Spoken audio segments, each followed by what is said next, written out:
IBM, I mean, what the heck? IBM was up 12% the day after earnings, and for the week they're up 15%. What on earth is going on here? And Was by the that way, it's the was that first time. Nvidia? Was that Tesla? Or was that IBM?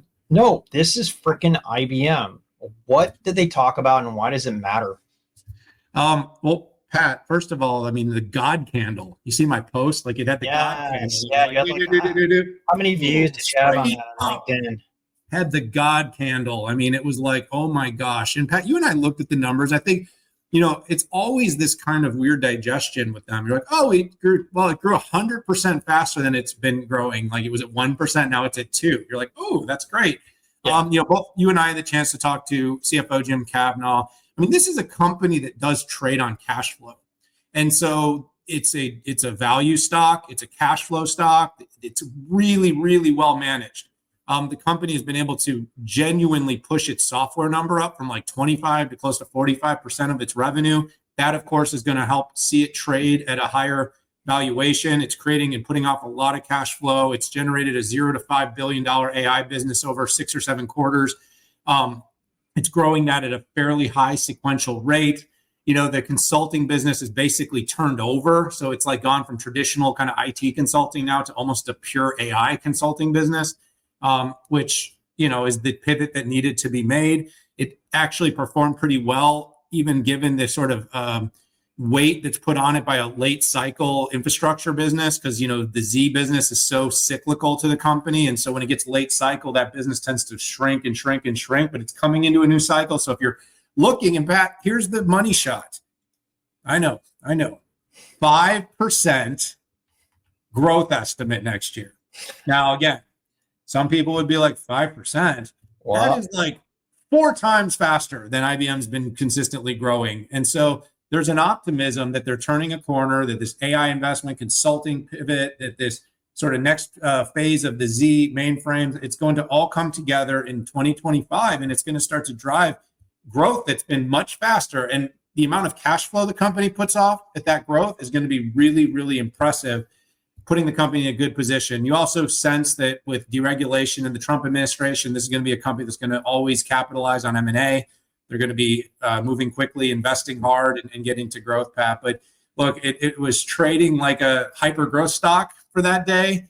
Congratulations to the longs. A lot of people, it's probably, my mom and dad and your uncles and aunts that own the stock, and they're taking the small dividend. But, this week on Wednesday, Tuesday, whatever day it came out, was Wednesday. This week on Wednesday, everybody made money.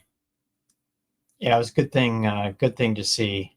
And I always like that you reset everybody that this stock trades as a cash flow stock.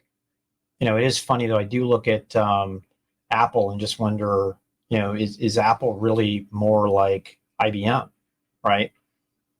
They're safe, right? There's not going to be some wild gyrations left and right. Some of the additive thoughts here was really impressed with their generative AI orders, right? Went up $2 billion sequentially. And that's one of the biggest numbers that we hear.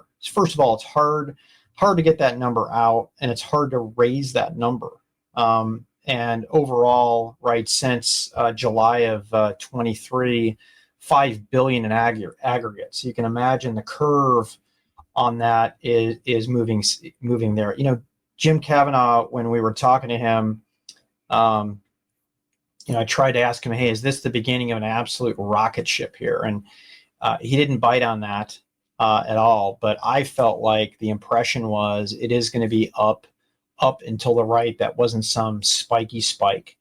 To your point on software, right, as a percentage, 45% of revenue. That's up from, 22% in 2019. And, here Arvind really did what he said he was going to do, right? When he took the helm, he said, I'm going to turn my company into a product company.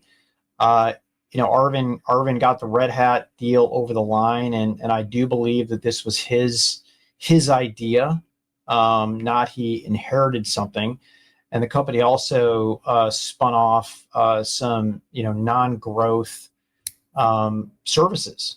Got those out there. So IBM is a product company, not just a services company, which was looked at that. And back to the growth, 2% doesn't swing everybody around the room, but it was an overall good showing. I do find it amazing there was any growth without Z. Right, Z is getting super long in tooth. I think it's in the 11th quarter, and looking forward to any future announcements that they have.